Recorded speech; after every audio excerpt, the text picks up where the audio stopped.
नमस्कार, स्वागत है आप सभी का एक बार फिर से अड्डा 24/7 आपके यूट्यूब प्लेटफॉर्म पे। और आज हम लोग डिस्कस करेंगे 26 की most important news. Okay, so start करते हैं मेरे बच्चों।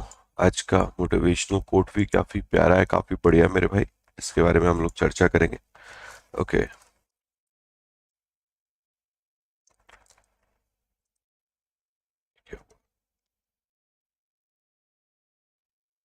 ओके,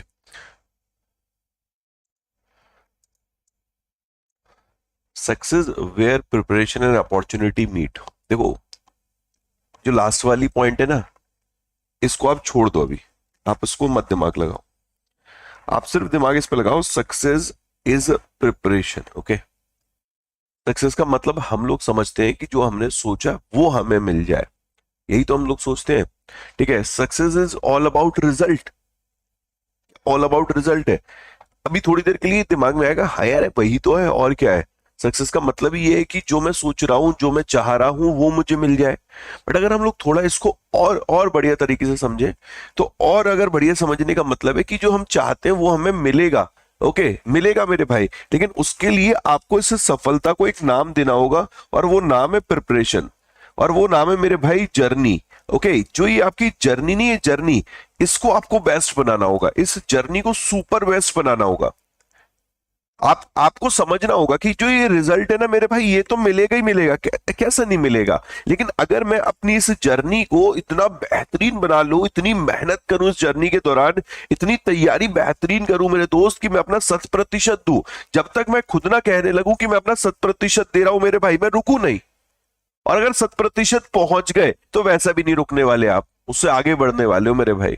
तो success is just a preparation, not just preparation. Success is all about preparation. आप कितना बेहतरीन प्रिपेयर हो, वही आपकी सफलता है। जीवन में ये थोड़ी मेरे भाई की जो सोचा है वो जब मिल जाएगा तभी हम दुनिया को कहेंगे कि यस यार, आई एम सक्सेसफुल। आप तैयारी कर रहे हो, आप वहां भी सफल हो, मानिए इस बात को। मैंने हमेशा बोलता हूं, सोचने सोचने की बात है मेरे भाई, लेने लेने की बात है, कैसे आप चीजों को लेते हैं। किसी को कभी कभी कड़वा भी बड़ा जरूरी लगता है, किसी को मेरे दोस्त कड़वा भी बड़ा बेकार लगता है। दवाई के तौर पे लिया जाए तो बहुत बेहतरीन लगता है, समझ रहे हो ना। तो लेने लेने की बात है।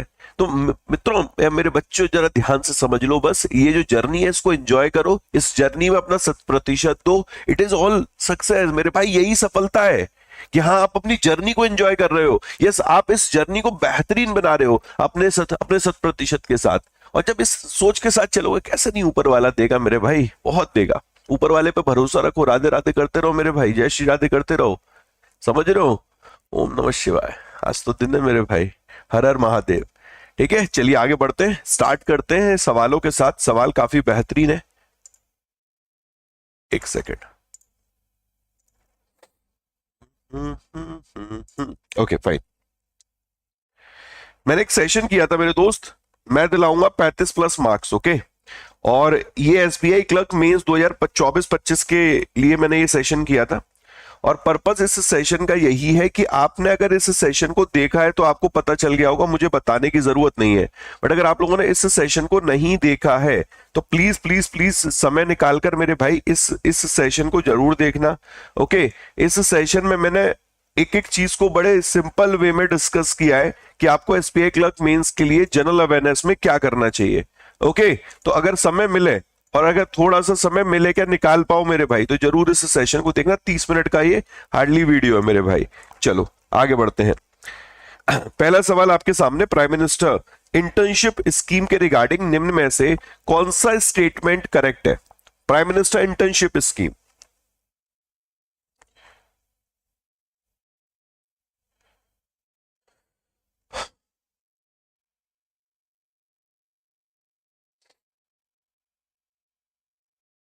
बहुत डिटेल में मैंने कल पीडीएफ में कंटेंट दिया था इसका, प्राइम मिनिस्टर इंटर्नशिप स्कीम का।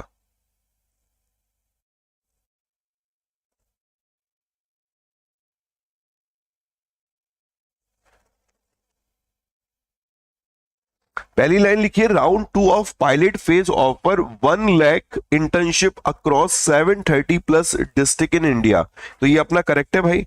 ओके, ये जो स्कीम है इसको बजट स्पीच 2024 में जुलाई 23 को अनाउंस किया गया था, अक्टूबर 3 2024 से लॉन्च हुई थी, ये भी करेक्ट है। Only post graduate student can apply for the internship program. ऐसा है क्या मेरे भाई? ये तो इनकरेक्ट हो गया। Okay, internship are available for 12 month, ये अपना करेक्ट है। जो ये इंटर्नशिप है मेरे भाई, ये 12 महीनों के लिए अवेलेबल है। कितने महीनों के लिए? ये 12 महीनों के लिए मेरे दोस्त अवेलेबल है। फॉर यूथ जिनकी उम्र मेरे भाई 21 से 24 वर्ष है, and who are not employed full time, जो कि फुल टाइम एम्प्लॉयड भी नहीं है। बात समझ में आ रही है? जो कि फुल टाइम मेरे भाई एम्प्लॉयड भी नहीं है, और जो फुल टाइम एजुकेशन में भी नहीं है, वो यहां पर एलिजिबल बनेंगे इस प्रोग्राम के तहत, इस योजना के तहत। आई होप गाइज इतनी सारी चीजें सिंपल सिंपल वे में क्लियर होंगी। ओके, अब अपना जो आंसर बनेगा उस हिसाब से पहला, दूसरा और चौथा, पहला, दूसरा और चौथा। क्लियर है भाई? समझ में आ गया? अच्छा, ये बता सकते हो तीसरा वाला इनकरेक्ट क्यों हुआ है? हम कहते हैं हमेशा कि ये करेक्ट हुआ है, बट तीसरा वाला इनकरेक्ट हुआ क्यों है? उसका रीजन क्या है? बिकॉज ये जो स्कीम है, ये हाई स्कूल, जो हाई स्कूल है, ठीक है, हाई स्कूल उनके लिए है। High school ITI certificate holders है, ठीक है, डिप्लोमा होल्डर्स है। बात समझ में आ रही है? नॉट जस्ट पोस्ट ग्रेजुएट, यहां पर वर्ड लिखा ओनली पोस्ट ग्रेजुएट, इस वजह से यहां पर मेरे दोस्त ये दिक्कत दे गया है। बात समझ में आ रही है? अब थोड़ा ना इस योजना के बारे में रिवीजन भी कर लेते, क्योंकि कल जब हम लोग इस योजना के बारे में पढ़ रहे थे तो मैंने कुछ पॉइंट नहीं बताए थे, जो कि जब स्कीम लॉन्च हुई थी तब मैंने बताए थे। तो सबसे पहले तो इसके लिए एलिजिबिलिटी क्या है, ठीक है, एलिजिबिलिटी कि भाई कौन इसमें यहां पर एलिजिबल है। तो ये जो पायलट प्रोजेक्ट है, ये आपको 12 महीने की इंटर्नशिप तो ऑफर कर रहा है, लेकिन किनको? जिनकी उम्र 21 से 24 वर्ष है। ओके, जिनकी उम्र 21 से 24 वर्ष है, प्लस मेरे दोस्त वो फुल टाइम एम्प्लॉयड नहीं है। ओके, इवन वो फुल टाइम एजुकेशन में भी नहीं है, वो यहां पर अलाउड है, वो यहां पर एलिजिबल है इस प्रोग्राम के तहत। Okay, done. अब कैंडिडेट जिनका हाई स्कूल क्लियर है या हायर सेकेंडरी स्कूल क्लियर है मेरे भाई, ठीक है, जिनके पास ITI से सर्टिफिकेट है या फिर दोस्त डिप्लोमा है, okay, diploma, okay, diploma certificate, वो यहां पर एलिजिबल है। जैसे फॉर एग्जांपल किसी ने पॉलिटेक्निक इंस्टीट्यूट से डिप्लोमा ले लिया, वो एलिजिबल है। लेकिन कौन एलिजिबल और भी है इसके अलावा? जिन्होंने BA, BSc, okay, BCom, BCA, BBA मेरे भाई, B फार्मा किया हो एटसेट्रा, वो यहां पर एलिजिबल बनेंगे। ओके, अब इनएलिजिबल कौन है? इनएलिजिबल ऐसे लोग जो कि इनएलिजिबल है, तो वो हो गए जैसे कि मेरे दोस्त IIT, IIM, ओके, नेशनल जो लॉ यूनिवर्सिटी है, ओके, BDS, जो ये MBA है, ये सब यहां पर इनएलिजिबल बनेंगे। आई होप क्लियर होगा मेरे भाई। यहां पर टॉप 500 कंपनीज को यहां पर लिया जाएगा, जहां पर आपको इंटर्नशिप अपॉर्चुनिटीज प्रोवाइड की जाएंगी। इस योजना को मिनिस्ट्री ऑफ कॉर्पोरेट अफेयर देख रहा है, इस बात को भी याद रखेंगे, मिनिस्ट्री ऑफ कॉर्पोरेट अफेयर मेरे दोस्त। इंटर्न को 5,000 रुपए हर महीने मिलेंगे, और वन टाइम असिस्टेंस यहां पर 6,000 रुपए मिलेगा। 5,000 में से 500 रुपए यहां पर कंपनी बियर करेगी, 10%, 4,500 जो होंगे वो भारत सरकार बियर करेगी। ओके, आ गया समझ में? आई होप क्लियर होगा दोस्त। Family income, yes yes yes, family income भी 8 लाख रुपए से ज्यादा नहीं होनी चाहिए। नाइस पॉइंट मेरे दोस्त, नाइस पॉइंट, ठीक है, इसको भी याद रख लेना। ओके, फैमिली इनकम के लिए कंडीशन थी कि फैमिली इनकम 8 लाख रुपए से ज्यादा नहीं होनी चाहिए। Nice. Ministry of corporate affair इस योजना को देख रहा है। अगला सवाल देखिएगा, who is heading high level committee formed by ministry of defence to address delay in delivery of Tejas MK-1A fighter? बताइए मित्रों।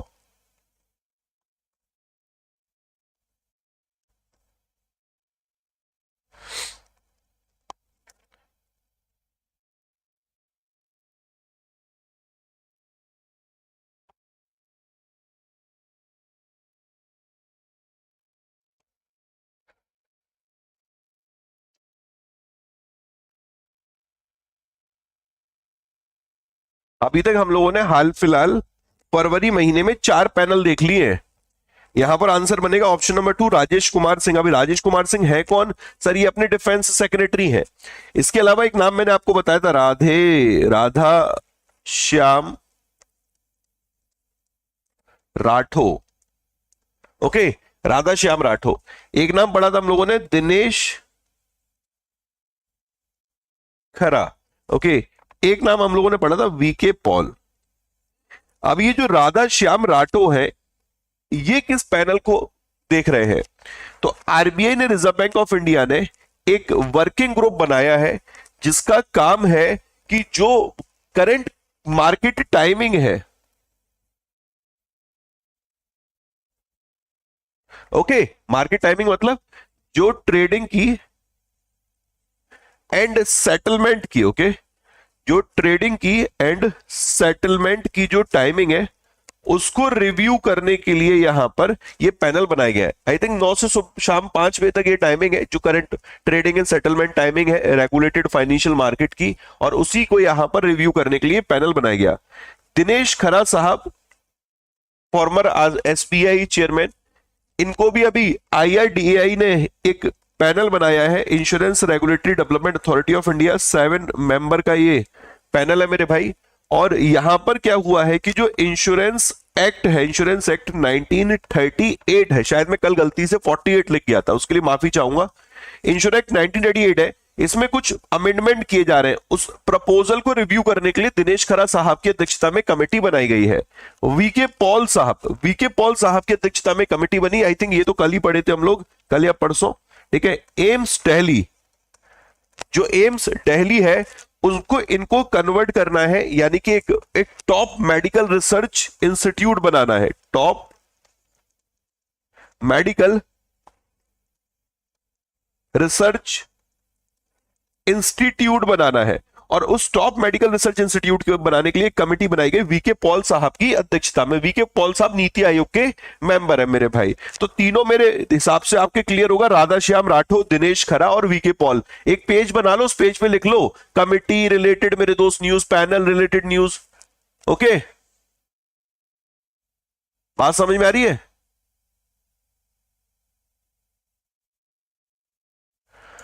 डन, आगे बढ़ते हैं।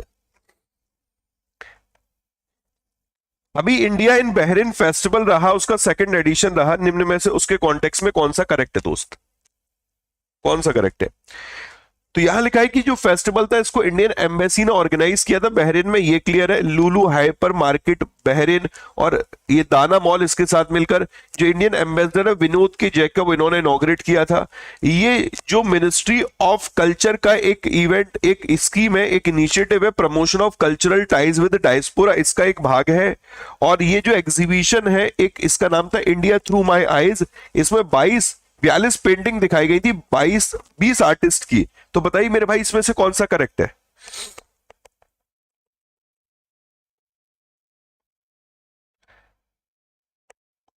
बच्चे कह रहे हैं 1 2 4। अब 4 क्यों है? एक करेक्ट है ये समझ में आ रहा है, 2 करेक्ट है, 4 करेक्ट है, ये क्यों नहीं करेक्ट है? क्योंकि मिनिस्ट्री ऑफ कल्चर नहीं है, मिनिस्ट्री ऑफ एक्सटर्नल अफेयर है मेरे भाई, यही तो है, मिनिस्ट्री ऑफ एक्सटर्नल अफेयर। अगर मैं करेक्ट हूं, अगर इनकरेक्ट हूं तो वो भी बता दो भाई।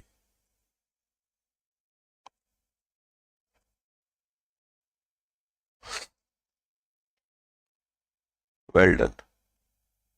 हाजी, मिनिस्ट्री ऑफ एक्सटर्नल अफेयर, बात समझ में आ रही है? ठीक है, मिनिस्ट्री ऑफ एक्सटर्नल अफेयर का promotion of cultural ties with the diaspora initiative है, इसका ये पार्ट है मेरे भाई। ओके चलो, आई होप बढ़िया लगा होगा एमसीक्यू ये वाला। नेक्स्ट यार, consider the following statement regarding the women in peace keeping a global south perspective conference. तो ये जो कॉन्फ्रेंस है इसको मिनिस्ट्री ऑफ एक्सटर्नल अफेयर ने ऑर्गेनाइज किया है, मिनिस्ट्री ऑफ डिफेंस के साथ मिलकर, centre for United nation peace keeping के साथ मिलकर। जो वीमेन पीस कीपर है 35 ट्रूप कॉन्ट्रीब्यूटिंग कंट्रीज के, उन्होंने यहां पर पार्टिसिपेट करना है ग्लोबल साउथ के मेरे भाई। UN secretary general Antonio Guterres ने यहां पर यूनाइटेड नेशन को रिप्रेजेंट किया था। ओके, और the conference was held in Geneva Switzerland. जरा बताइए मित्रों कौन सा करेक्ट है?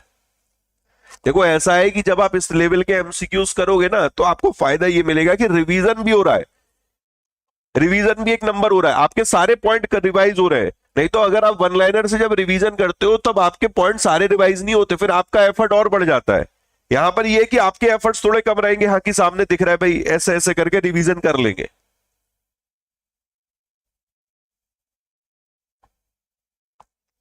यहां पर बच्चा कह रहा है बी के साथ जा रहा है, ओनली 1 एंड 2। उसका रीजन समझो। पहली चीज तो ये जिनेवा में नहीं हुई है। ओके, जिनेवा में नहीं होने का मतलब यहां पर क्या है, ये नई दिल्ली में हुई है। न्यू दिल्ली में हुई है मेरे दोस्त। और दूसरा इंपॉर्टेंट यहां पर यह है कि यूनाइटेड नेशन के जो है व्यक्ति उन मतलब उसको इन्होंने हेड नहीं किया है, मतलब यूनाइटेड नेशन के अंडर सेक्रेटरी जनरल थे, एंटोनियो गुटरेस ने हेड नहीं किया यहां पर, या यू कह सकते इस इवेंट में रिप्रेजेंट नहीं किया, किसी और ने रिप्रेजेंट किया है। उनका मुझे नाम याद नहीं आ रहा, तुम लोग नाम बता सकते हो जरा एक बार कमेंट सेक्शन में, वो व्यक्ति कौन है जिन्होंने रिप्रेजेंट किया है?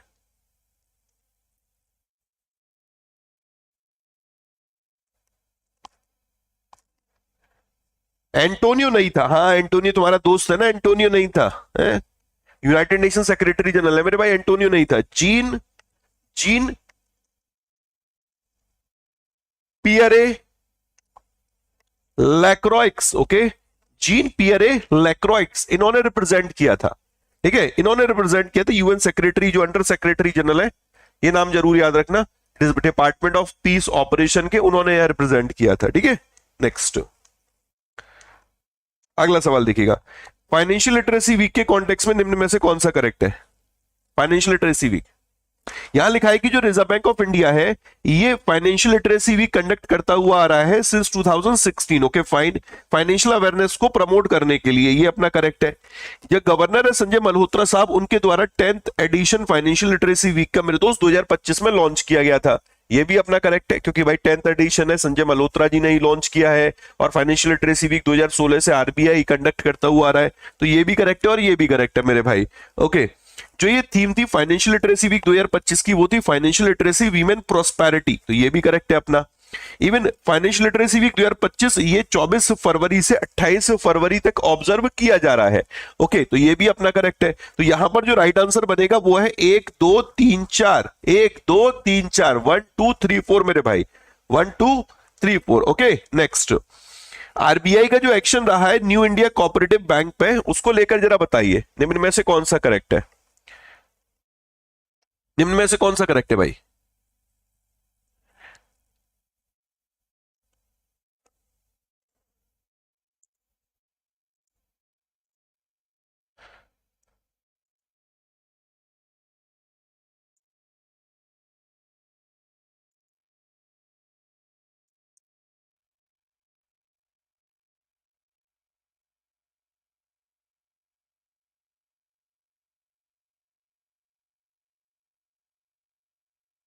एक दो तीन चार, भोले बाबा की जय जयकार, हाँ बहुत बढ़िया।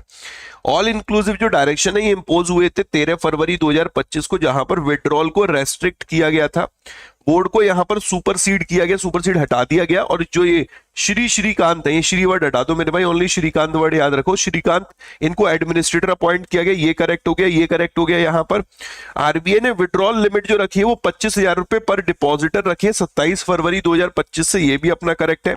The bank was allowed to resume full fledged operation immediately after withdrawal limit was announce, क्या फुल फ्लैश्ड सर्विस अनाउंस कर दी है? तो आंसर है नो मेरे भाई, अभी फुल फ्लैश नहीं अनाउंस की, सिर्फ 25,000 तक का विड्रॉल की सुविधा दी है, 25,000 रुपए तक विड्रॉल, तो एक करेक्ट है, दो करेक्ट है, और अपना 3 यहां पर करेक्ट बनेगा। इवन यहां पर जो ये एक सीओए है उसको रिकॉन्स्टिट्यूट किया गया है, सीओए कमिटी ऑफ एडवाइजर मेरे भाई, ठीक है। इसमें 3 नाम जो है वो जरूर याद रख लेना, जो कि श्रीकांत साहब को सपोर्ट करेंगे। एक नाम है रविंद्र सापड़ा, ओके, रविंद्र सपरा, एक नाम है रविंद्र, अच्छा रविंद्र सपरा, एक है रविंद्र तुकाराम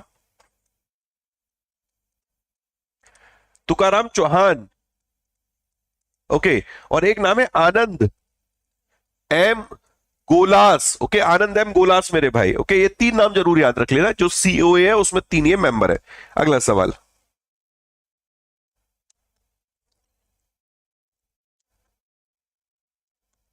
विच organisation sign MoU with Madhya Pradesh government for 200 megawatt solar project in Dhar? बताइए मित्रों, आज भी एक मध्य प्रदेश रिलेटेड न्यूज है।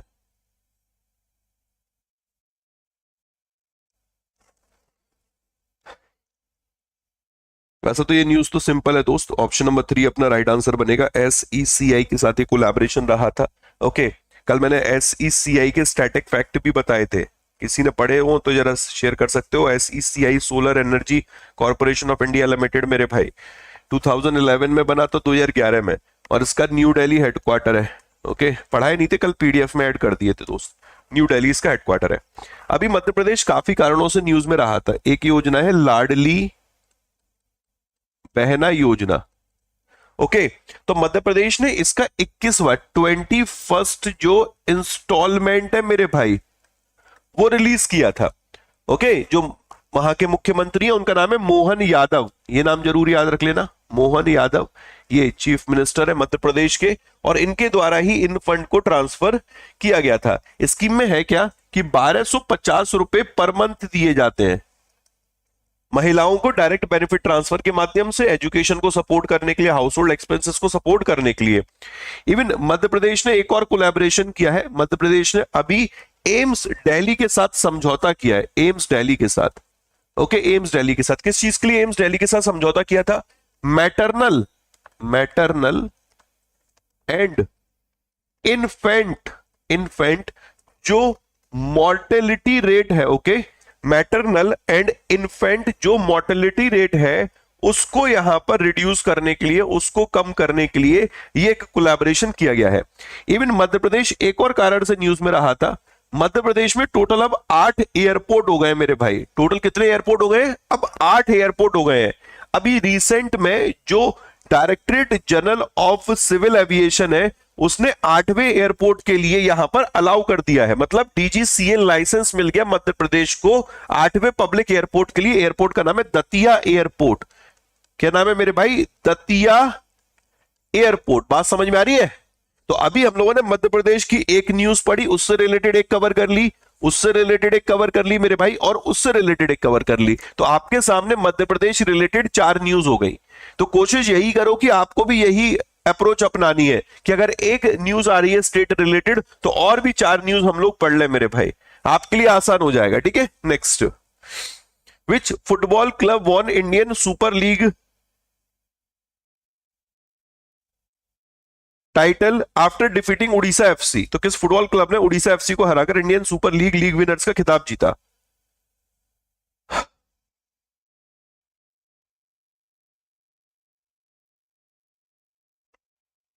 एक दतिया था, दतिया तो 8वां बना है। एक मेरे भाई रीवा एयरपोर्ट था, ओके, और एक सतना एयरपोर्ट था।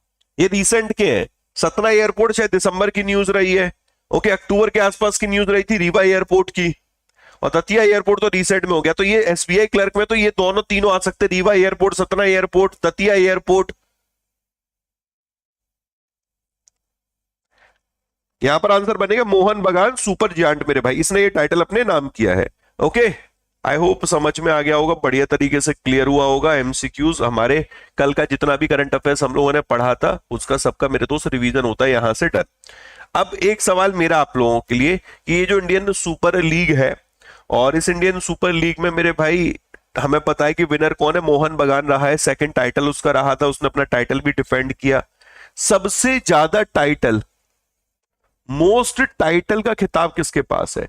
ये अपने होमवर्क में लिख लो, अपने होमवर्क में लिख लो मेरे भाई। सबसे ज्यादा यहां पर टाइटल किसने जीते हैं? एक दो तो टाइटल इसने जीते, 2 से ज्यादा जिसने जीते होंगे, तो आराम से मेरे भाई इसको ढूंढ के आंसर करना। ओके, अब बढ़ते हैं यहां पर। पहला news, first news is related to the IndusInd bank. अब देखो ये न्यूज क्या है। देखो आप अक्सर देखना कि बैंक्स जो होते हैं ना वो टाई अप करते हैं अलग अलग संस्थाओं के साथ। कभी वो आईसीसी के साथ टाई अप कर लेते हैं, कभी वो फीफा के साथ टाई अप कर लेते हैं, कभी वो मेरे भाई यहाँ पर पीजीटीआई के साथ टाई अप कर लेते हैं।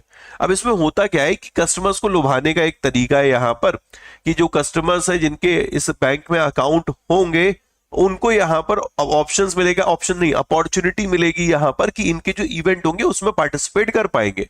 आईपीएल होता है तो बहुत सारी कंपनीज के पर्सन वहां पर जाते हैं, आप देखते होंगे। ठीक है, तो इसी को समझते हैं। IndusInd bank become official banking partner of PGTI. Okay, official banking partner of PGTI. तो इंडसइंड बैंक ने पार्टनरशिप करी professional golf tour of India के साथ। ये ऑफिशियल बैंकिंग पार्टनर बन गया मेरे भाई, इसका ऑफिशियल बैंकिंग पार्टनर।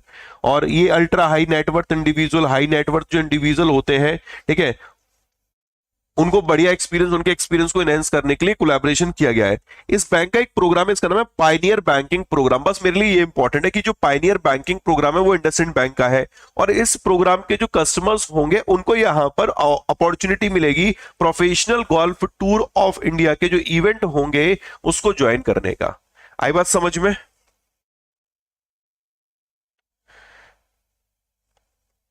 क्लियर है भाई?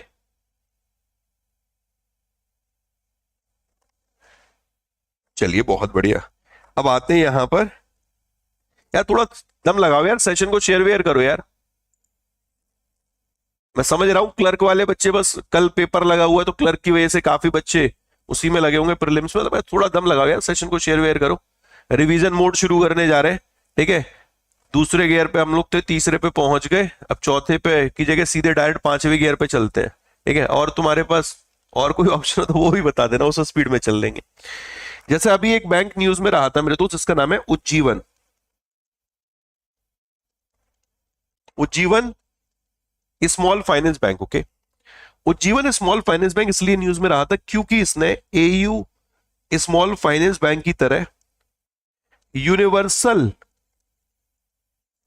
बैंकिंग लाइसेंस के लिए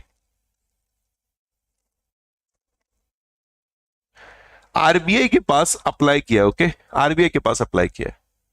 बात समझ में आ रही है? एक है एयरटेल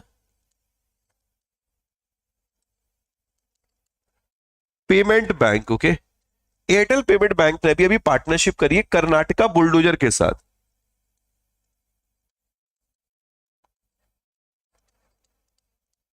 किसके साथ मेरे भाई? कर्नाटका बुलडोजर के साथ। अभी कर्नाटका बुलडोजर के साथ किस चीज के लिए कोलैबोरेशन हुआ है? जो सेलिब्रिटी क्रिकेट लीग 2025 है, ओके, उसके लिए उसका ये को स्पॉन्सर बन गया। ये क्या बन गया मेरे भाई? को स्पॉन्सर, को स्पॉन्सर बन गया, ओके, इस टीम का। बैंक ऑफ बड़ौदा, अच्छा ये बता सकते हो बैंक ऑफ बड़ौदा के ब्रांड एम्बेसडर कौन है?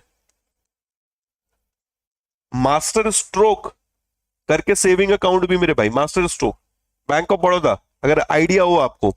इसने कोलैबोरेशन किया है दोस्त TPREL के साथ। ये क्या है?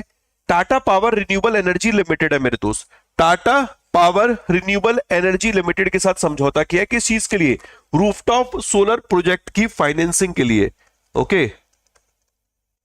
फाइनेंसिंग के लिए, किसके लिए? रूफटॉप सोलर प्रोजेक्ट, ओके, इसके लिए कोलैबोरेशन किया है। इवन हमने पढ़ा था जो स्टेट बैंक ऑफ इंडिया है उसका Q3 का रिजल्ट आ गया है। Q3 का रिजल्ट आ गया 2000 जो 24-25 फाइनेंशियल ईयर है, इसकी बात हो रही है। अब जो Q3 में रिजल्ट रहा था वो यानी प्रॉफिट 16,891 करोड़ रुपए का रहा था। 16,891 करोड़ रुपए का इसको नेट प्रॉफिट रहा था, नेट प्रॉफिट। और अगर पिछले क्वार्टर से कंपैरिजन करें, पिछले से मतलब अगर पिछले साल के सेम क्वार्टर से कंपैरिजन करें तो 84.32% की यहां ग्रोथ रही थी। 84.32% की यहां पर ग्रोथ देखने को मिली थी मेरे भाई, 84.32% की, ओके?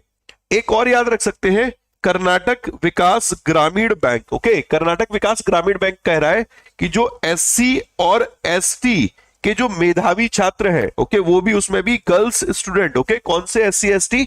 जो गर्ल्स स्टूडेंट है उनकी बात हो रही है। ये इनको सपोर्ट करेगा, ठीक है?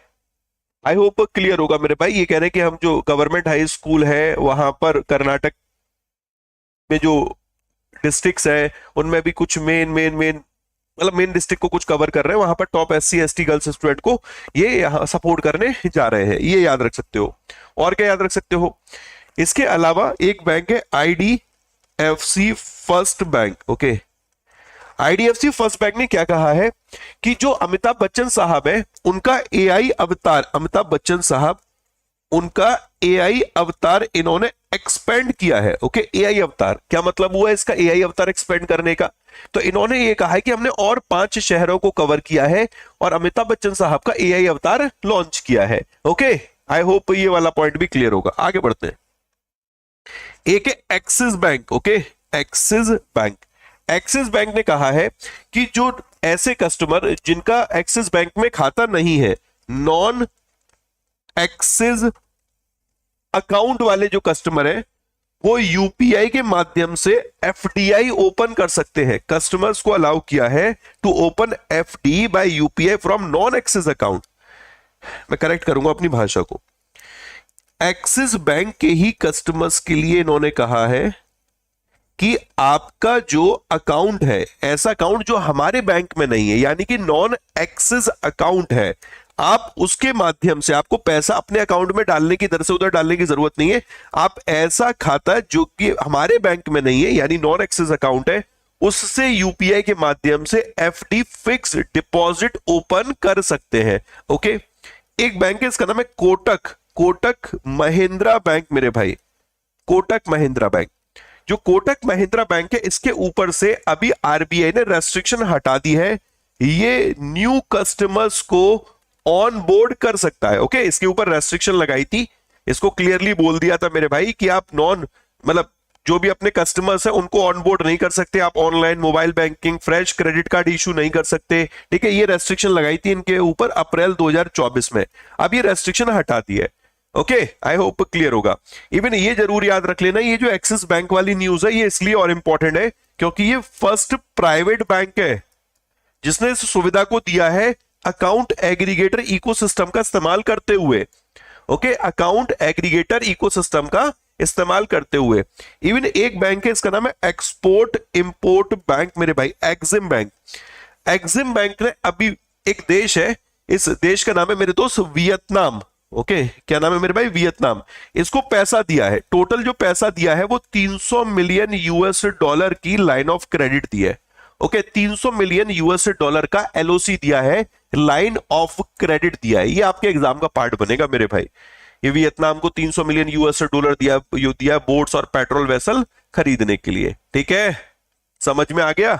चलिए आगे बढ़ते हैं मेरे दोस्त, रिवीजन हो गया ना। 1 2 3 4 5 6 7 8 9 10 10 न्यूज हम लोगों ने बैंक रिलेटेड रिवाइज करनी। नेक्स्ट ये आई यार गजब न्यूज, अर्बन कोऑपरेटिव बैंक। देखो अब ये उन बच्चों के लिए तो बिल्कुल आसान हो जाएगा जिन्होंने हाल फिलहाल सारथी बैच ज्वाइन कर रखा है। Okay, Sarathi batch for financial awareness, banking awareness foundation batch. उसमें मैंने पीएसएल जब समझाया था, प्रायोरिटी सेक्टर लैंडिंग समझाया था, तो उसमें यूसीबी का भी जिक्र किया था और अलग से भी यूसीबी हम लोगों ने पढ़ा था। तो यूसीबी के लिए जो स्मॉल वैल्यू लोन होती है उसके बारे में कुछ बदलाव किया गया है, लिमिट बढ़ाकर मेरे दोस्त 3 करोड़ कर दी गई है। अब ये स्मॉल वैल्यू लोन की पहले क्या परिभाषा थी, अब क्या परिभाषा है, इसको समझ लेते हैं। यूसीबी यानी अर्बन कोऑपरेटिव बैंक, बैंक का एक प्रकार जहां पर आप अपने पैसे जमा कर सकते हो और पैसे निकाल सकते हो मेरे भाई। ओके, लोन भी मिल ले सकते हो यहां से। तो ये आपके लिए, हमारे लिए एक बैंक है। तो रिजर्व बैंक ऑफ इंडिया ने क्या किया उसको समझना। ये कहते हैं कि जो ये यूसीबी है इनको हमें और फ्लेक्सिबिलिटी प्रोवाइड करनी है, और उस उद्देश्य के साथ रिजर्व बैंक ऑफ इंडिया ने इनके लिए, आरबीआई ने, जो स्मॉल वैल्यू लोन है, इस शब्द पे गौर फरमाइएगा दोस्त, स्मॉल वैल्यू लोन है पर बोरोवर, इसको इंक्रीज कर दिया है। ठीक है, और ये वाला भी छोड़ दो क्योंकि ये मैं इसको मैं अलग से लेकर आऊंगा, मैंने इसका कंटेंट नहीं लाया हूं। ठीक है, ये वाला कंटेंट मैं लाया ही नहीं हूं। मैंने कहा था, पता था कि अगर मैं इसको भी पढ़ाऊंगा साथ में तो बहुत कंफ्यूजन होगा। सिर्फ अभी इतना पढ़ेंगे कि हाँ जी, जो स्मॉल वैल्यू लोन है पर बोरोवर, उसकी लिमिट को यहां पर बढ़ा दिया गया। बात समझ में आ रही है? इतना क्लियर है भाई? चलो आगे बढ़ते हैं। अब यूसीबी के लिए क्या बोला, अर्बन कोऑपरेटिव बैंक के लिए इनको बोला है कि जो तुम लोन दोगे, टोटल जो लोन दोगे, एग्रीगेट लोन, एग्रीगेट मतलब एक तरीके से टोटल, कुल, कुल बोलो, टोटल बोलो, एग्रीगेट बोलो, बात एक ही है। ओके, तो यूसीबी अर्बन कोऑपरेटिव बैंक को बोला कि भैया जी सुनो एक बात। हाँ जी भैया जी बताइए, कि जो आप टोटल लोन दोगे उस लोन का 50% लोन स्मॉल वैल्यू लोन होना चाहिए। क्या होना चाहिए? स्मॉल वैल्यू लोन होना चाहिए। बात समझ में आ रही है? 50%। UCB are required to have at least 50% of aggregate loan and advances consisting of small value loan by मार्च 31, 2026। इतने में कोई डाउट है बेटा? मतलब क्लियरली बोल दिया है अर्बन कोऑपरेटिव बैंक को कि भाई जो भी तू ऋण देगा, जो टोटल तू लोन दे रहा है, उस लोन का 50% लोन जो होना चाहिए वो स्मॉल वैल्यू लोन होना चाहिए। Small value loan. अभी स्मॉल वैल्यू लोन की परिभाषा क्या, उसमें भी आएंगे, लेकिन अभी तक ये डेट हमें याद रखनी है कि मार्च 31 2026 तक जो भी ये लोन देगा उसका 50% स्मॉल वैल्यू लोन होगा। आगे बढ़ते हैं। इससे पहले आरबीआई ने डिफाइन किया था स्मॉल वैल्यू लोन को कि it should not be more than 25 lakh, कि ये जो स्मॉल वैल्यू लोन है ये 25 लाख से ज्यादा नहीं होना चाहिए, या मेरे दोस्त 0.2% ऑफ टीयर 1 कैपिटल। ओके, 0.1। और ओवरऑल मिलाकर मेरे दोस्त पर बोरोवर ये 1 करोड़ से ज्यादा नहीं होना चाहिए। मैक्सिमम कैप भी लगा दी थी, एक बार पहले पढ़ेंगे फिर समझेंगे इसको।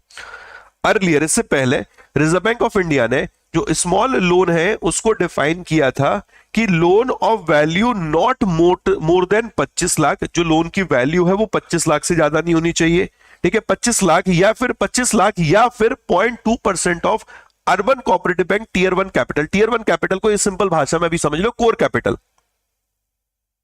ठीक है, core capital whichever is higher subject to maximum 1 crore पर बोरोवर। मतलब इन्होंने क्लियरली बोला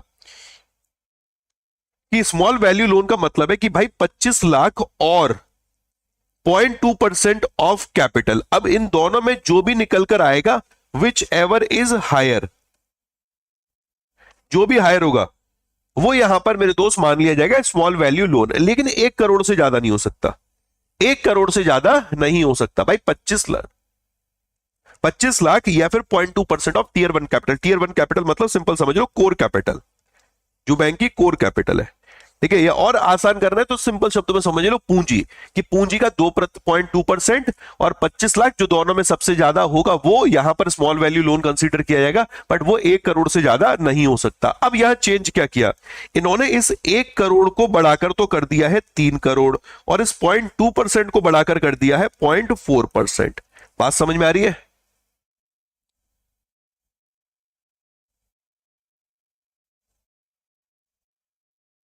क्लियर है भाई? एग्जाम का सवाल है, छाप लो।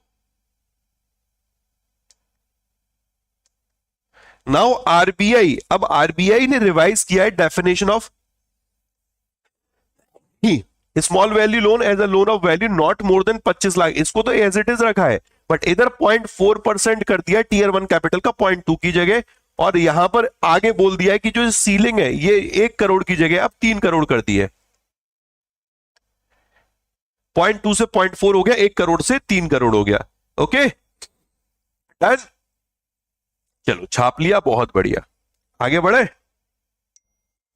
चलिए आगे बढ़ते हैं। खजुराहो जो डांस फेस्टिवल है ये मध्य प्रदेश के द्वारा ऑर्गेनाइज किया जाता है। अब देखो है क्या, कुछ एक फेस्टिवल है जैसे कि आपको पता होने चाहिए, ओरछा फेस्टिवल। ठीक है, ओरछा के अलावा मांडू फेस्टिवल मेरे भाई। ओके, ओरछा फेस्टिवल हो गया, मांडू फेस्टिवल हो गया, एक और रहता है तानसेन समारोह। ओके, एक खजुराहो फेस्टिवल हो गया, ये फेमस फेस्टिवल है। जैसे नागालैंड के फेस्टिवल है मेरे भाई हॉर्नबिल फेस्टिवल, अरुणाचल प्रदेश का पक्के पागा हॉर्नबिल फेस्टिवल। ठीक है, अलग अलग राज्यों के अलग अलग फेस्टिवल है। वैसे ही यहाँ पर खजुराहो एक डांस फेस्टिवल है जो मध्य प्रदेश जो कला परिषद है उसके द्वारा ऑर्गेनाइज किया जाता है। इस वर्ष इसका 51st एडिशन होने जा रहा है, तो इसको समझ लेते हैं दोस्त। ओके, मध्य प्रदेश रिलेटेड एक और न्यूज आ गई। अभी 3 न्यूज पढ़ी थी, एक एमसीक्यू में की थी कल, आज एक न्यूज आ गई, 5 न्यूज हो गई मध्य प्रदेश रिलेटेड। तो एक पढ़ोगे तो दूसरे को रिवाइज करोगे, दूसरा पढ़ोगे तो तीसरे को रिवाइज करोगे। ये नियम बना लेना, समझ रहे हो दोस्त, नियम होने चाहिए, नियम से तो और मजा आएगा। ठीक है, चलो आगे बढ़ते हैं दोस्त। 51st खजुराहो डांस फेस्टिवल 20 से लेकर ये 26 फरवरी तक रहेगा। तो खजुराहो डांस फेस्टिवल एक एनुअल कल्चरल फेस्टिवल है। Okay, organised by the department of culture Madhya Pradesh with support from Madhya Pradesh tourism. Festival since 1975 1975 में अपनी स्थापना के बाद से शास्त्रीय नृत्य का प्रतीक रहा है, क्लासिकल डांस का। इस साल का जो फेस्टिवल है वो मेरे भाई 51st एडिशन है। कैसा इंपॉर्टेंट नहीं बनेगा भाई, इंपॉर्टेंट है, सुपर इंपॉर्टेंट है, 51st एडिशन है। बात समझ में आ रही है? क्लियर है? चलो अब एक काम करते हैं, 2 4 5 और राज्यों के जो फेस्टिवल हैं उनको रिवाइज कर ले। 2 4 5 करें कि ज्यादा कर लें? चलो आप ही बताओ मेरे दोस्त। सबसे पहले मेघालय का कौन सा फेस्टिवल है? मेघालय, जरा लिखिए मेघालय। एक है मिजोरम, मिजोरम। एक है उड़ीसा, जो आपको याद आ रहे हो।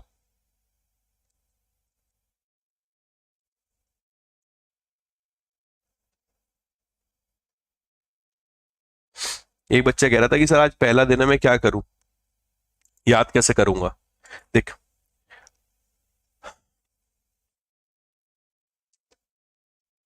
पहला दिन है तो बस शांति से सत्यनारायण की कथा के तरीके से सुनते रहे मेरे भाई। ये समझ ले कि हाँ, एक मंदिर में आया है, एक पुजारी बैठा हुआ है, वो पूजा करा रहा है।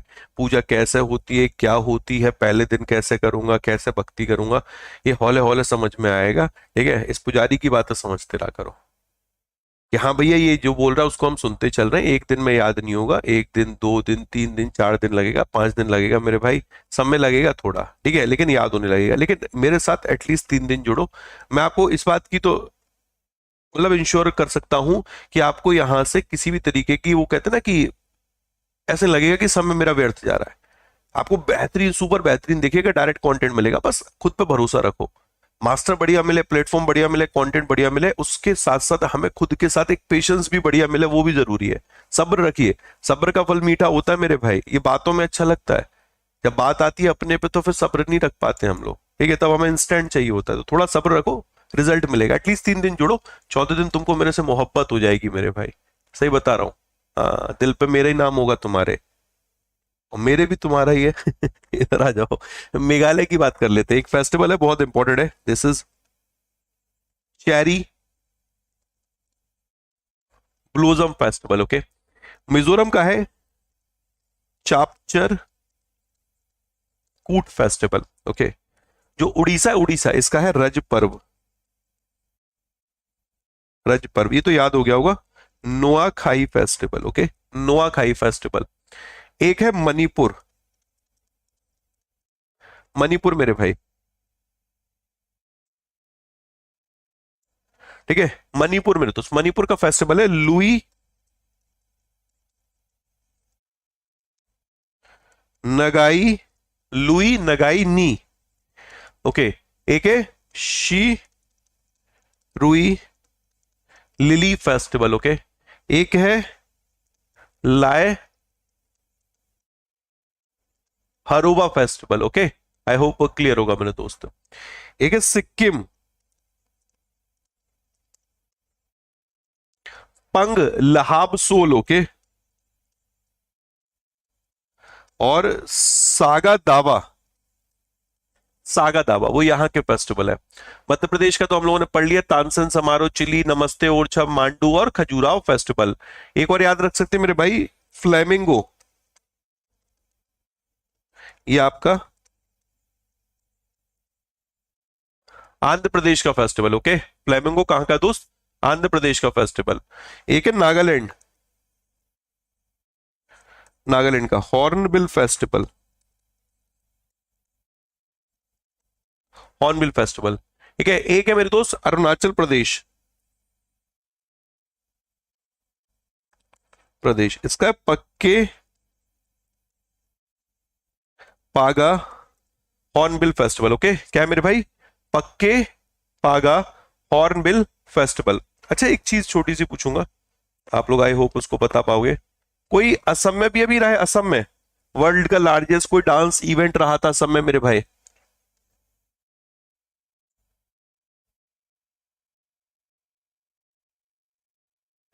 सर 3 दिन देखा, बट आपका जैसे जैसे दिन बढ़ते गए आप अच्छे लगने लगे, आप पढ़ाई पर फोकस नहीं हो रहा sir, I love you please marry me. आहा हा हा, ये मनीष, हे बेटा तेरे स्वाद में फर्क है। हे मनीष, ये तेरा टेस्ट बदल गया भाई, ये गलत है। मैंने हाइपोथेटिकल मोहब्बत करने की बात की थी, ये तू कैसे आशिक बन गया रे। हैं? 3 दिन जुड़ना है, वो वाला गाना नहीं है, सातों जन्म मैं तेरे साथ रहूंगा ना, ऐसा नहीं बोला भाई मैंने। सिर्फ 3 दिन जुड़ो मेरे साथ, करंट अफेयर्स याद कराऊंगा। चौथे दिन करंट अफेयर्स से मोहब्बत होगी, करंट अफेयर्स से। ठीक है, कैसे बात कर रहा है भाई, भाई साहब गजब का आदमी है। तो इधर फोकस कर कंटेंट पे, मतलब मैं मेहनत कर रहा हूँ कंटेंट पे, तू दिमाग कहीं और लगा रहा है। ठीक है, इधर लगा भाई दिमाग। असम रिलेटेड एक वो था मेरे दोस्त, आई थिंक झूमर, ओके, झूमर वो एक डांस इवेंट रहा था, उसके बारे में आप याद रख सकते हो, झूमर भी है और भी है। ठीक है, इतना तो एटलीस्ट याद रखो मेरे भाई। नेक्स्ट, इंडिया का पहला wild life bio bank open हुआ है दार्जिलिंग में। ओके, कहां पर ओपन हुआ है मेरे भाई? दार्जिलिंग में। न्यूज तो बढ़िया ये वाली। ओके, दार्जिलिंग में ओपन हुआ है, स्टार मार्क कर लेना, स्टार मेरे दोस्त।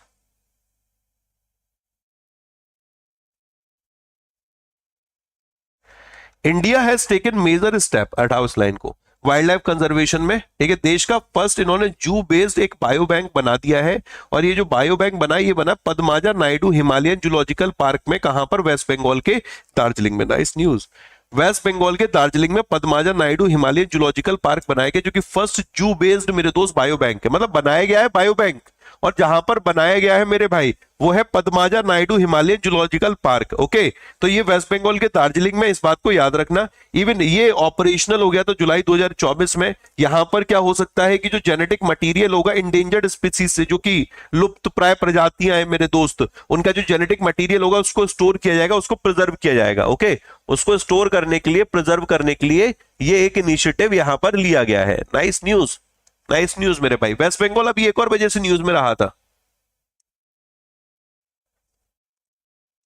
ए भाई, अगर टेक्निकल टीम सुन रही हो तो प्लीज इसको ब्लॉक करो यार, ये मेरे को डिस्टर्ब कर रहा है। ठीक है, नोदी बंधन, ओके, नोदी बंधन ये कहां की योजना है? वेस्ट बंगाल की। ओके, वेस्ट बंगाल की मेरे भाई, वेस्ट बंगाल की। ठीक है, वेस्ट बंगाल गवर्नमेंट ने अभी एक स्कीम लॉन्च करी है, नोदी बंधन स्कीम, इसको जरूर याद रखना। इन्होंने कहा कि जो रिवराइन एरियाज है, ठीक है, गंगा के किनारे जो एरियाज है, इवन जो इरोजन है उसको कंट्रोल करने के लिए एक नोदी बंधन स्कीम वेस्ट बंगाल गवर्नमेंट के द्वारा लॉन्च की गई थी। ओके, वेस्ट बंगाल आया तो इसलिए वेस्ट बंगाल कवर कर लिया। नेक्स्ट, इवन इन्होंने क्या किया है कि यहीं पर ही एक एनिमल म्यूजियम भी लॉन्च की थी। Okay, zoo has also launch animal museum. Fine, ये जो प्रोजेक्ट है ये किसके कोलैबोरेशन में है? Centre for cellular and molecular biology, ये ministry of science and technology है, उसके अंडर है centre for cellular and molecular biology. उसके साथ कोलैबोरेशन में इस प्रोजेक्ट को तैयार किया गया। इंडिया का वाइल्ड लाइफ प्रिजर्वेशन एफर्ट्स में मेरे तो एक क्रूशियल माइलस्टोन है, ये क्रूशियल माइलस्टोन है। ओके, अब एक और एयरपोर्ट आ गया, इसका नाम है मोपा एयरपोर्ट। अब देखो, एयरपोर्ट रिलेटेड न्यूज अभी हम लोगों ने पढ़ा था एक दतिया एयरपोर्ट, अब आप अलग से एयरपोर्ट रिलेटेड न्यूज भी एक तरफ कर सकते हो। तो ये जो मोपा एयरपोर्ट है, इसको एक अवार्ड मिला है, इसका नाम है सर्वश्रेष्ठ सुरक्षा पुरस्कार, और इसके नाम के आगे पहला लिख गया है। स्पेशल कैटेगरी है, सर्विस कैटेगरी, उसमें इसको अवार्ड मिला है सर्वश्रेष्ठ सुरक्षा पुरस्कार। कौन सा पुरस्कार बेटा? सर्वश्रेष्ठ सुरक्षा पुरस्कार। नाइस न्यूज दोस्त। तो मनोहर इंटरनेशनल एयरपोर्ट, जो मनोहर इंटरनेशनल एयरपोर्ट है, it is operated by GMR Goa international limited. इसे छोड़िए, आप सिर्फ इतना याद रखिए अभी कि मनोहर इंटरनेशनल एयरपोर्ट ये फर्स्ट एयरपोर्ट है देश में जिसको कि सर्वश्रेष्ठ सुरक्षा पुरस्कार यानी गोल्डन ट्रॉफी मिली है national safety council of India के safety award. National safety council of India एक सरकारी उपक्रम है, और उसका जो सेफ्टी अवार्ड 2024 है उसके तहत गोल्डन ट्रॉफी दी गई है इस एयरपोर्ट को सर्विस सेक्टर कैटेगरी में। अब सर्विस सेक्टर कैटेगरी में यह अवार्ड पाने वाला पहला एयरपोर्ट है, फर्स्ट एयरपोर्ट इन इंडिया जिसको कि इस national safety council of India safety award 2024 में सर्विस सेक्टर कैटेगरी में अवार्ड दिया गया है। आप समझ में आ रही है? डन। नेक्स्ट, ये अवार्ड है, ये एक सेरेमनी रही थी मुंबई में, उस दौरान ये दिया गया था। माइक्रोसॉफ्ट ने अभी एक अनवील किया मैग्मा। अब मैग्मा का काम क्या होगा? ठीक है, ये ना जो ये डिजिटल एनवायरनमेंट है और फिजिकल एनवायरनमेंट है दोनों को ऑब्जर्व कर सकता है। एक ऐसा एआई मॉडल है that can see, read and take action in the real world. समझ रहे हो? देखो, AI is a very dangerous, okay, no doubt.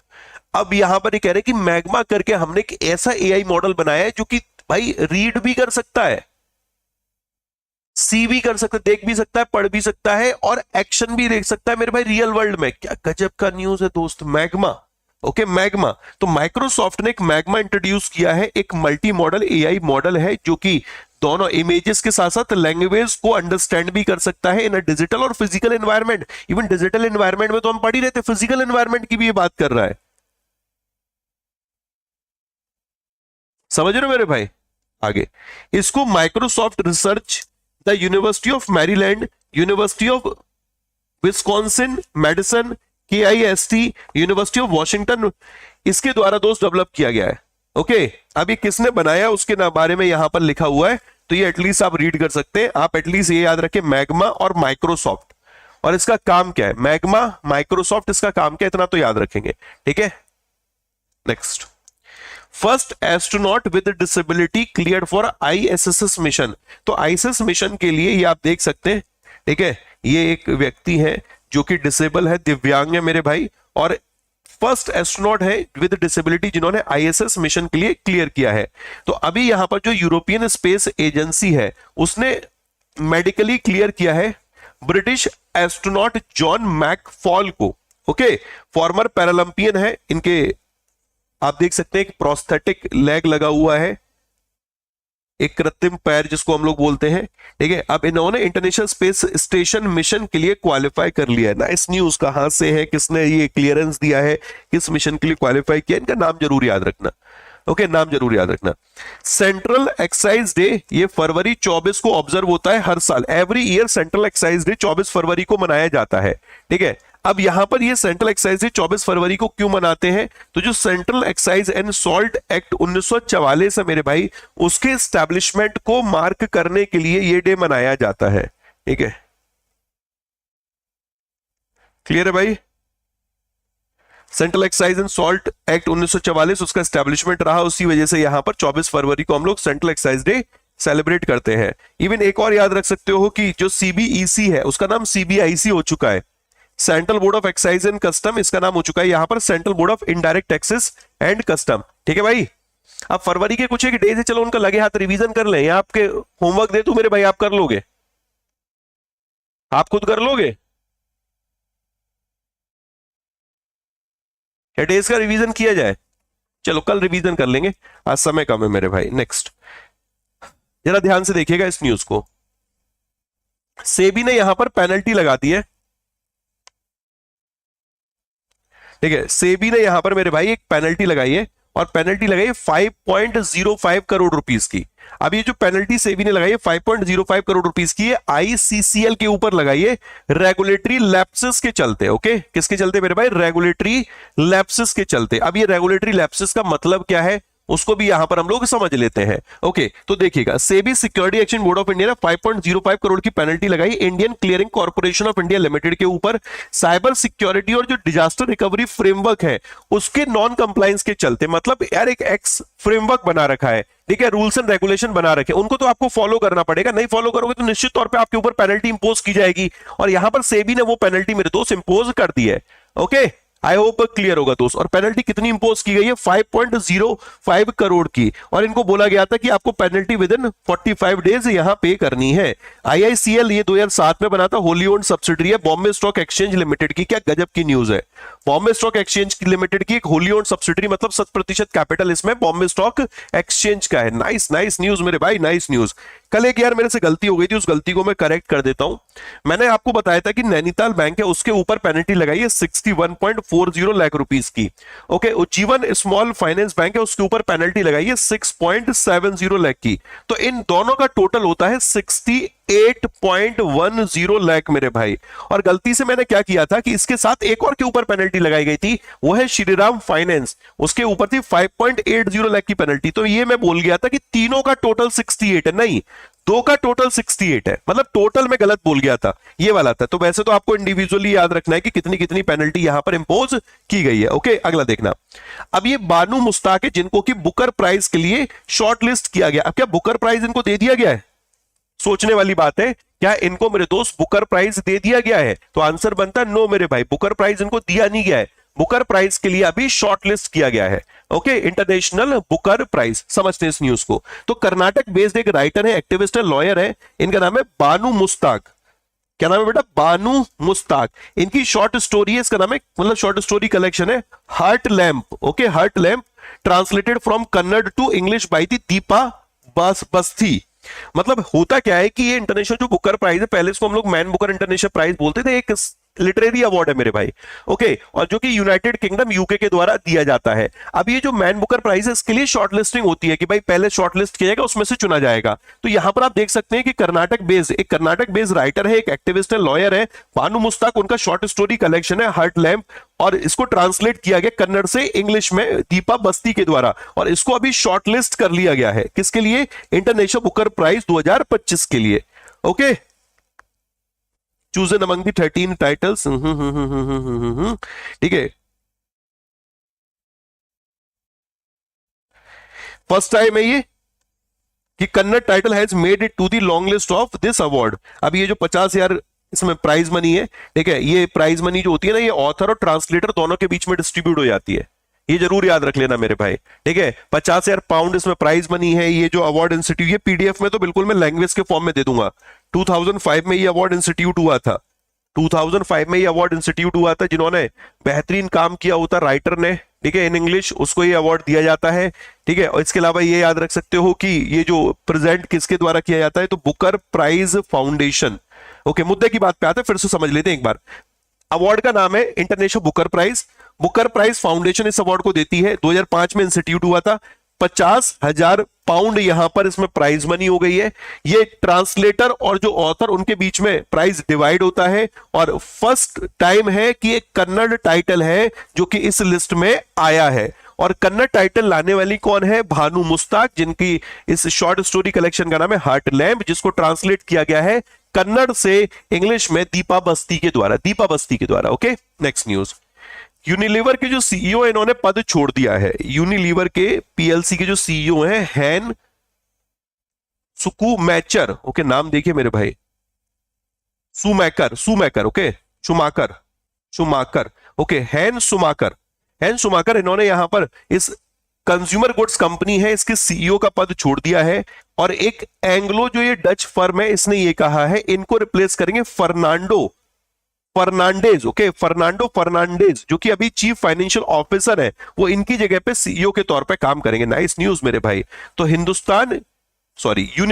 Unilever PLC, इसके सीईओ हैन शुमाकर अब नहीं है, अब इसकी जगह पे फर्नांडेज बन गए हैं। ओके, एक न्यूज और ये है कि जो इंडियन ओलंपिक एसोसिएशन है, उसने अभी एक एडहॉक पैनल बनाया, टेम्परेरी पैनल बनाया है बॉक्सिंग अफेयर को रन करने के लिए। ओके, और फेडरेशन को इलीगल यहां पर टर्म दिया है। इन्होंने कहा कि हमने 5 मेंबर का एक कमेटी बनाई है जो कि बॉक्सिंग के जितने भी कामकाज होंगे उनको देखेगा देश में। Even boxing federation of India ने इसको बोला है, इस डिसीजन को इलीगल बोला है, कह रहे ये गलत बात है, ठीक है। बट ये बोला गया कि भाई वो इलेक्शन कराने में समय पे नहीं करा पाए, मतलब इलेक्शन ऑन टाइम कराने थे, उसमें फेल रहा ये फेडरेशन। और उसके चलते यहां पर इंडियन ओलंपिक एसोसिएशन ने ये डिसीजन लिया है कि अब से इसका कामकाज एक 5 मेंबर का पैनल देखेगा। और उस पैनल को जो लीड करने जा रहे हैं, उस पैनल को जो हेड करने जा रहे हैं, वो farmer athletics federation of India के ट्रेजरर है मेरे दोस्त, मधुकांत पाठक। ओके, मधुकांत पाठक, ये नाम जरूर याद रख लेना। एक और पैनल हमारे सामने आ गया। अब तो 5 न्यूज हो गई पैनल रिलेटेड दोस्त, ठीक है। मधुकांत पाठक। आई होप सेशन पसंद आया होगा मेरे भाई, न्यूज पसंद आई होगी, एक एक चीज क्लियर लगी होगी, बढ़िया लगा होगा मेरे दोस्त। रिवीजन, ओके, एमसीक्यूज और एक एक चीज आप लोगों को आई होप पसंद आई होगी। आगे बढ़ते हैं। बाकी आप लोगों के लिए दोस्त बैंक महापैक पे 80% डिस्काउंट है, आप ज्वाइन कर सकते हैं। ट्रिपल वैलिडिटी भी है। ओके, 12 महीने, 18 महीने और 27 महीने के बैंक महापैक है। अगर आप बैंक और इंश्योरेंस की तैयारी कर रहे हैं, if you are going for bank and insurance, then you can take bank Mahapack. If you are going for bank insurance regulatory body, आप बैंक महापैक प्लस के साथ जा सकते हैं। सभी पे ट्रिपल वैलिडिटी है। अगर आप लोगों को यह है कि नहीं मेरे को तो सर प्रिंटेड बुक भी चाहिए, तो बैंक महापैक और प्रिंटेड बुक अलग अलग मत लेना, बैंक महापैक सिलेक्शन बॉक्स लेना। इसमें आपको 6 प्रिंटेड बुक भी साथ में मिलेंगी। बैंक महापैक तो मिलेगा ही मिलेगा। जिनको सिर्फ क्लासेस चाहिए, टेस्ट सीरीज चाहिए, ई बुक्स चाहिए, डिस्क्रिप्टिव क्लासेस, इंटरव्यू क्लासेस चाहिए, बैंक महापैक, ये सब रिफंडेबल है भाई। आप अगर Y168 कोड लगाएंगे, आपके सिलेक्शन के बाद 100% आपका जो इन्वेस्टेड अमाउंट है वो आपको रिटर्न कर दिया जाएगा inclusive of all taxes.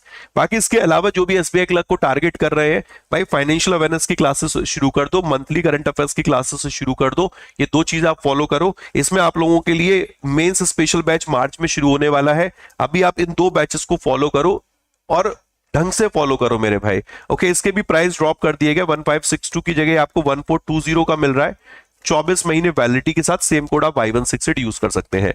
Okay, 1420। कोई भी असिस्टेंस की नीड है यू कैन मैसेज। ओके, आगे इसके अलावा आपके पास ये टेस्ट गुरु टेस्ट सीरीज जरूर होना चाहिए।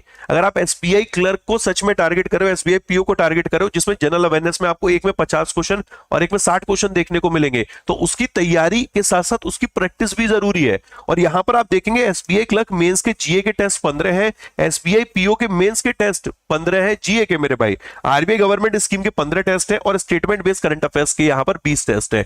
आप इसको ज्वाइन कर सकते हैं, ये भी आपको 199 का मिलेगा, Y168 सेम कोड आप यूज कर सकते हैं। ओके, कैसा लगा सेशन? जो सवाल पूछे उसका जवाब दीजिएगा। और जो मेरे को भाई आप लोगों से हमेशा रिक्वायरमेंट रहती है कि अपनी सजेशन, अपनी ओपिनियन जरूर साझा करते रहा करिए सेशन के बाद वीडियो के कमेंट सेक्शन में, मेरे को इंप्रूव करने